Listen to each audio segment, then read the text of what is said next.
ალბათ ძნელია იპოვო ისეთი ადამიანი, ვისაც არ უნახია, ან არსმენია ვლადიმირ ილიჩ ულიანოვის, ანუ ლენინის მავზოლეუმის შესახებ, რომელიც მდებარეობს მოსკოვში წითელ მოედანზე.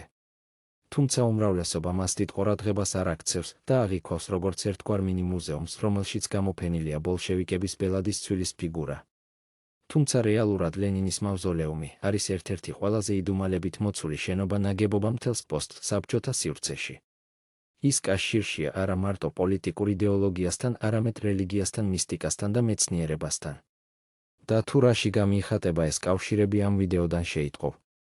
პირველი ხის მავზოლეუმი წითელ მოედანზე ააგეს ლენინის გარდაცვალებისთანავე 1924 წელს, იმავე წელს ის დაშალეს და ააწყეს იმავე ადგილას ცოტა სახეცვლილი ვარიანტი, თუმცა ისევ ხისგან.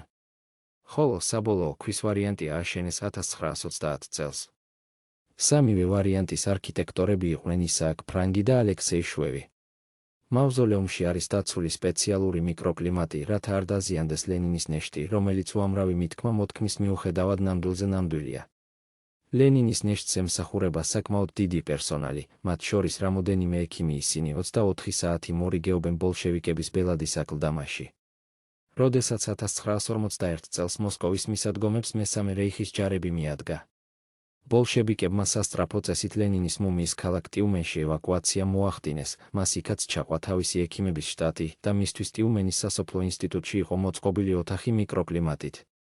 მისი მომსახურე პერსონალიც ამავე ინსტიტუტის შეენობაში განლაგდა, რის გამოც ინსტიტუტში რამოდენიმე წლით სწავლა შეჩერდა.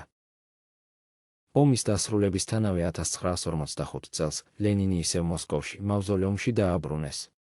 მოსკოვის მავზოლეუმზე ჯერ კიდევ საბჭოთა დროს ბევრი თავდასხმა მოხდა. სხვადასხვა წლებში ლენინის შუშის სარკოფაგს ესროდნენ ხან აგურს, ხან ჩაქუჩს, ორჯერ სცადეს მისი აფეთქებაც. 1967 წელს კამიკაძე ტერორისტმა თავი აიფეთქა მავზოლეუმში, რასაც რამოდენიმე ადამიანის სიცოცხლე ემსხვერპლა. 1973-ში იგივე სცენარი განმეორდა, რასაც ისევ ემსხვერპლა რამოდენიმე ადამიანი. მაგრამ ყველაზე საინტერესო ისაა, თუ რას წარმოადგენს თვითონ მავზოლეუმის შენობა. საქმე იმაშია, რომ ის ძალიან წააგავს მესოპოტამურ ზიქურათს. ისტორიული ზიქურათები წარმოადგენს ერთგვარ მრავალსაფეხურიან პირამიდას, რომლის თავზეც იდგა ტაძარი. ასეთი ნეგებობები ძალიან გავრცელებული იყო შუამდინარეთში და მიმდებარე ტერიტორიაზე. მათ აშენებდნენ შუმერები, ხალდეველები, ასურელები და სხვა ერები, რომლებიც შუმერულ ღმერთებს ანუნაკებს ეთაყვანებოდნენ. ანუნაკები ლეგენდის თანახმად პლანეტა ნიბირუდან მოვლენილი ღმერთები არიან.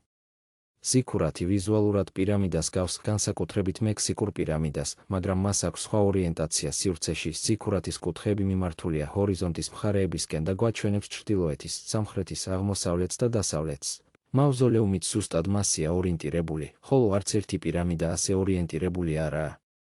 დღეისთვის ყველაზე კარგად არის შემონახული ზიქურათი ქალაქურში, ბიბლიური ავრამის მშობლიურ ქალაქში და ჩოღაზემბილში ირანის ტერიტორიაზე. ის, რომ ლენინის მავზოლეუმი შემთხვევით არაა ასეთი პროექტით აშენებული, ფიქრობ ახსნას არ საჭიროებს.